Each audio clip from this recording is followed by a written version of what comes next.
What is going on, YouTube land? I am Chris Catalunya. Before we get into this shoe review today, go ahead and check out my Instagram, Chris Catalunya with the underscore at the end. Go ahead and like, subscribe, and hit that notification bell so you know when I upload a new video. Help me fight the algorithm. I would greatly appreciate it. And once we hit that 25,000 subscriber mark here on this channel, I'm gonna give away 2 more Supreme skateboard decks, one in the chrome colorway, the other in the green camo colorway. And yeah, just subscribe to the channel if you want to win. Alright, today this shoe review would not be possible without the efforts from Kicking It ATX here in the city of Austin, Texas. If you're in town, definitely check them out. Kicking It is a sneaker boutique located in the Domain Shopping Center in North Austin, Texas. Whether you're looking for apparel and shoes from Nike, Adidas, the Hundreds, or just want to talk up your shoe game in the full service bar in the back, Kicking It has what you need. Check them out at kickingitatx.com. The BIOHACK ones, these Johns, they retailed at $170 USD at your taxes and your VAT just based on where you reside. They released at your local sneaker boutiques such as your Kicking It ATX, your mall retailers like your Champs, Foot Locker, etc., and online retailers such as Sneakers. Now, not too many people know the backstory behind this Jordan 1 BIOHACK design. This was actually modeled after that 2005 release between Nike and West Coast hard hitters Undefeated. In comparing the models, both are employing the funky colors, both are employing that soft suede, and I really mean soft suede. I don't know what other Jordan release has a better quality build this year. This is just chef's kiss. Seriously, probably the best feeling Jordan 1s in 2020. Now, in terms of aesthetics, I'd say the majority of people, they would not give a second thought to these shoes. You either like them or you don't. You're either a Jordan traditionalist or you're one of the eccentric ones. Now, I am drawn to these BIOHACK ones as they exude, as they are dripping with Spurs retro Fiesta colors, as you can see like here on my hat. RC Buford, when are we gonna get some retro jerseys? Pretty sure we're the only team that hasn't done a retro in a super long time. And I can't believe we didn't make the playoffs this year. Not really. Again, the upper of the shoe is mainly comprised of that soft suede material, whether you're looking at the quarter panel, the vamp, the toe box, the lacing system, the heel cup, the ankle strap, whatever it is, soft suede.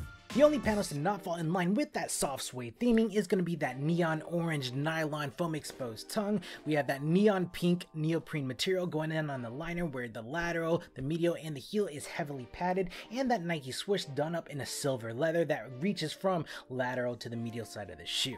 We've all seen Jordan 1 highs before, but let's take a look at the BIOHACK and see how it varies. Looking at the tongue, you can see the BIOHACK attains that square woven label with the Nike Air done up in that neon pink, the zigzag stitching in a turquoise color, and then you have your shadows on the right.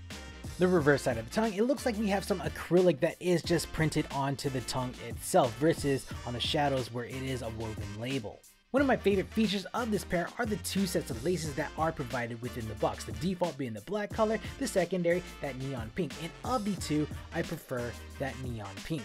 The midsole of the shoe is employing that slime green color where we have the air unit at the heel and some EVA foam throughout the midsole of the shoe, but mainly comprised of that rubber component to enable flexibility and durability, much like the outsole of the shoe, which is done up in black in color, circles on top, grid marking on the bottom, and Nike branding smack dab in the middle.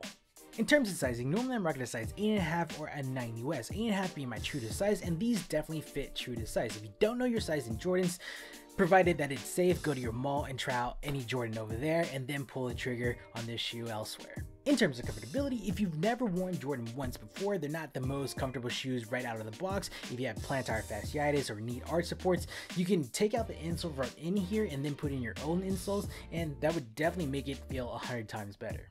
Overall, the BIOHACK one, I love the quality of the materials used on the shoe, the soft suede, the nylon, the neoprene, it all feels pretty good to the touch. I love the colors employed on the shoe with the Fiesta Spurs colors going on. Of course, you got some of that brown and the navy going on, whatever.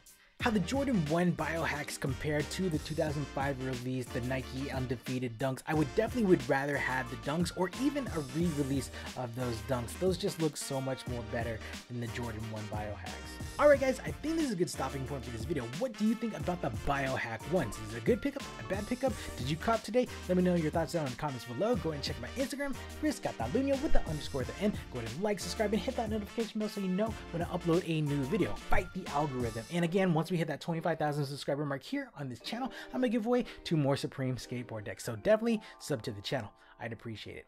Alright guys, I'm Chris Catalunya, and we will check you next time. Cheers. See you now.